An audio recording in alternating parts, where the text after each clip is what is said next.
In Lagos, people passed her every day and felt pity for her. She sold pepper by the roadside under the hot sun. No car, no jewelry, no fine clothes. Some people even gave her leftover coins because they believed she was struggling to survive. But one morning, the entire city froze because the same woman they called poor Mama Bisi arrived at her daughter's wedding in a convoy of luxury cars. And that was the day Lagos discovered the quiet pepper seller was secretly one of the richest women in West Africa. Listen carefully, because this story teaches a lesson many people learn too late. In the restless city of Lagos, where horns never truly sleep and people wake before the sun, there was a small roadside corner in Yaba. Every morning, before the first bus conductor shouted, "Oshodi, Oshodi," a woman would already be there. She spread a small mat on the ground, placed a wooden table on it, then gently arranged red peppers, tomatoes, and onions inside 2 baskets. Her movements were slow and careful, as if she was arranging gold, not vegetables. Everyone knew her. They called her Mama Bisi. She was not loud like other traders. She did not drag customers by the hand. She did not argue over small money. She simply greeted softly. "Good morning, my child." Many ignored her. Some answered without even looking at her face. Others laughed because Mama Bisi looked poor. She wore the same simple wrapper most days, old sandals, no wig, no jewelry. Even her phone was a small touchlight phone. In Lagos, appearances matter, and Mama Bisi looked like someone life had forgotten. Beside her stall was Mama Nkechi, a plantain seller who always shouted at customers. "Lagos is not a village," Mama Nkechi would say. "If you don't fight for money, hunger will fight you." One day she told Mama Bisi, "You sit quietly like this every day. You don't even call customers. How will you grow?" Mama Bisi smiled gently. "My sister, what belongs to you will not pass you." Mama Nkechi laughed loudly. "Faith does not pay house rent in Lagos." The other traders laughed too, but Mama Bisi only continued arranging her peppers. School children passed her stall every afternoon. Some greeted respectfully, but some mocked her. Mama Pepe, they would chant jokingly. One boy once said, "Maybe she has been here since 1990. She will die here selling pepe." Mama Bisi did not get hungry. Instead, she called him closer, put 2 fresh tomatoes in his hand and said, "May you never lack food in your life."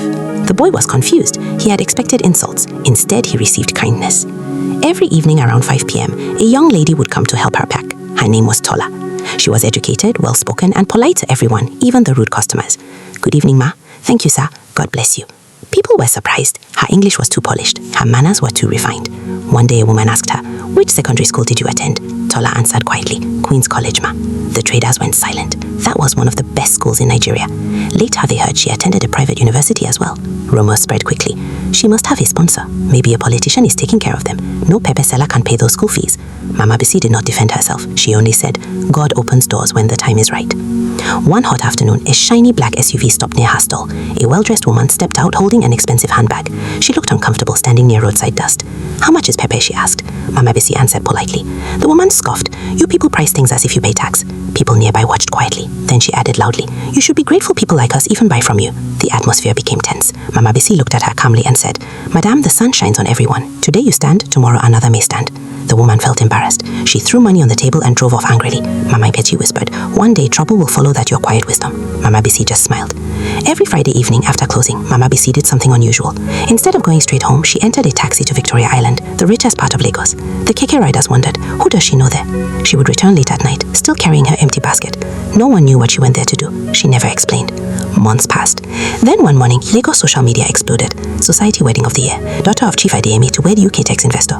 The wedding would take place in a luxurious hall in Victoria Island. Pictures of the bride circulated online. People in Yaba froze.